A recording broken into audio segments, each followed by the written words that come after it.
Hello everyone. Today we are going to talk about combustion and how it happens in transportation, specifically in car engines. Combustion is a chemical reaction that we use every day without even thinking about it. For example, when we drive a car, the engine burns gasoline to produce energy. This process is called combustion. Gasoline reacts with oxygen from the air inside the engine. This reaction produces carbon dioxide, water, and most importantly, energy. That energy is what allows the car to move. So every time a car is running, thousands of combustion reactions are happening every second inside the engine.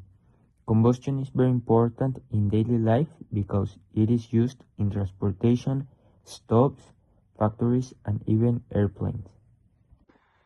The type of reaction that occurs in a car engine is called a combustion reaction.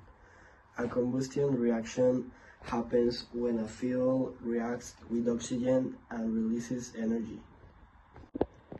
One of the main components of gasoline is octane. The balanced chemical equation for octane combustion is two molecules of octane react with 25 molecules of oxygen to produce 16 molecules of carbon dioxide and 18 molecules of water. Let's explain this question. The numbers in front of the formulas are called coefficients. For example, the number 2 in front of molecules of octane. These numbers help balance the equation and show how many molecules are reacting. The small numbers below the letters are called subscripts.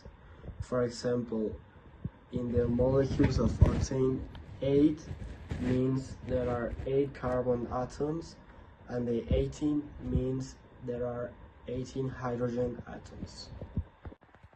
The arrow in the middle means produces or reacts to form.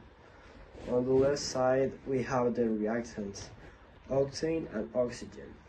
On the right side, we have the products, carbon dioxide and water.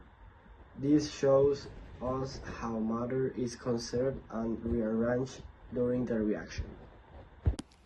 Combustion is an exothermic reaction. An exothermic reaction is a reaction that releases energy to the surroundings. In this case, when gasoline reacts with oxygen, energy is released in the form of heat and pressure. That pressure pushes the pistons inside the engine, which makes the wheels move. If this reaction were endothermic, it will absorb energy instead of releasing it, and the car will not be able to move. So combustion is exothermic because it produces heat and energy. To better understand combustion, we need the PHET simulation about balancing chemical equations. In the simulator, we tested a combustion reaction using methane, which is similar to gasoline. The equation is carbon and hydrogen with 4 electrons plus 2 molecules of oxygen and 2 electrons that are next to 1 carbon and 1 oxygen with 2 electrons plus 2 molecules of hydrogen with 2 electrons and 1 oxygen. In the simulation, we could see how oxygen reacts with the fuel and how the equation must be balanced. Even though methane is different from octane, both reactions are combustion reactions because they involve fuel reacting with oxygen and releasing energy. In conclusion, combustion is a very important chemical reaction in daily life. It allows cars to move by releasing energy from fuel. It is a combustion reaction and it is exothermic, and it follows a balanced chemical equation. Thank you for watching.